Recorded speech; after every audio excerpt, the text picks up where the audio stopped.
A seção 2 de dissídios individuais não aceitou o pedido de habeas corpus apresentado pelo jogador Felipe Camargo de Souza, do Figueirense Futebol Clube.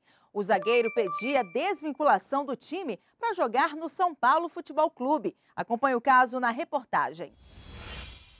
Durante o julgamento na seção 2 de dissídios individuais do TST, os ministros ressaltaram que o caso teve início quando o atleta entrou com ação contra o Figueirense, pedindo o reconhecimento de rescisão indireta do contrato de trabalho com o clube. Na ação, o zagueiro alegou que o time atrasou o pagamento de 3 meses de salário e não recolheu o FGTS. Por meio de liminar em mandado de segurança, o jogador conseguiu antecipação de tutela e firmou o contrato de trabalho com o São Paulo Futebol Clube.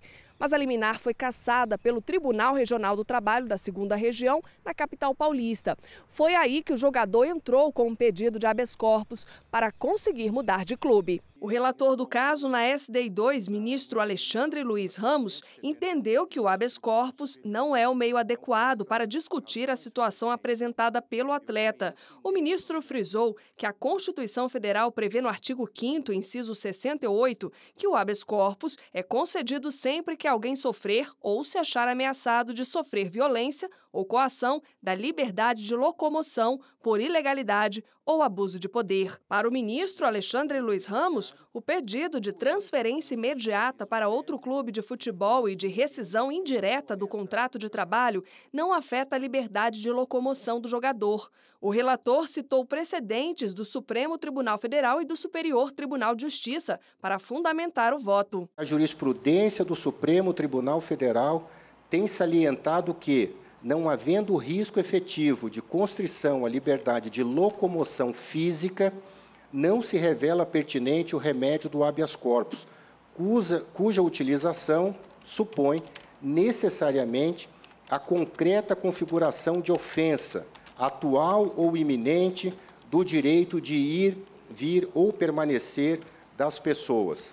Precedentes também do STJ, na mesma linha, de restringir o cabimento do habeas corpus ao direito de locomoção e, assim entendido, não o direito de locomoção secundário decorrente do exercício de profissão ou função pública, mas assim entendido o direito de ir, vir e permanecer. O ministro Alexandre Agra Belmonte abriu divergência. Para o ministro, o artigo 31 da Lei Pelé, que instituiu normas gerais sobre desporto, não foi respeitado. Conforme o artigo, a entidade de prática desportiva empregadora que estiver com pagamento de salário ou de contrato de direito de imagem de atleta profissional em atraso, no todo ou em parte, por período igual ou superior a 3 meses, terá o contrato especial de trabalho desportivo daquele atleta rescindido, ficando o atleta livre para transferir-se para qualquer outra entidade de prática desportiva de mesma modalidade,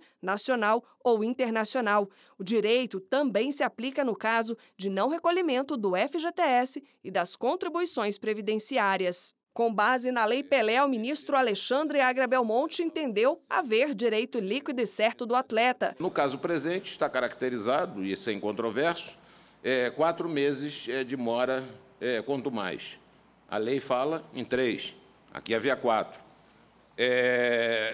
A partir do momento em que o atleta não consegue o registro, não se pode fazer fisicamente em outra apresentação, nós temos aqui a restrição da liberdade de locomoção. Não tem qualquer dúvida a respeito desta situação. A ministra Maria Helena Malman chamou a atenção para a diferença entre o salário do jogador e o valor previsto na cláusula compensatória em caso de ele ser transferido para outro time. É atleta profissional de futebol e foi contratado com um salário de R$1.000. Vejam bem, com pagamento até o 5º dia útil, de acordo com a CLT, e a cláusula compensatória é de R$2 milhões para a transferência nacional e de R$10 milhões para a transferência internacional, o que significa, com devido respeito dos que pensam em contrário, que é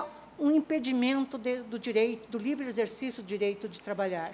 Mas o relator manteve entendimento de que, para o caso, não cabe habeas corpus, uma vez que a discussão afeta somente de maneira secundária a liberdade de locomoção, ou seja, não põe em risco a liberdade primária de ir, vir ou permanecer. O ministro avaliou ainda que o mandado de segurança seria o meio processual adequado para a reivindicação do atleta. O presidente do TST, ministro Brito Pereira, votou com o relator e salientou ser necessário não banalizar o direito ao habeas corpus. Estou muito preocupado com a possibilidade de se substituir um recurso legalmente previsto, em hipótese claríssima, por um habeas corpus.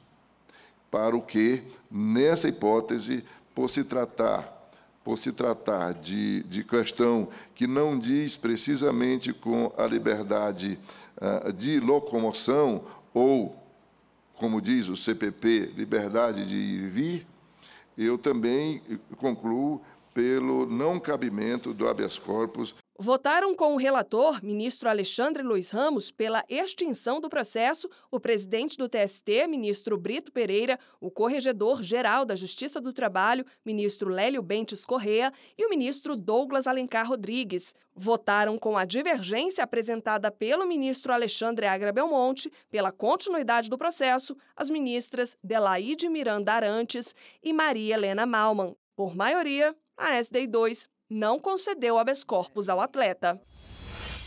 E fique ligado, começou em 20 de dezembro e vai até 6 de janeiro o recesso forense no TST e até 31 de janeiro as férias coletivas dos ministros. Com isso, os prazos recursais ficam suspensos nesse período e a contagem será retomada em 1º de fevereiro.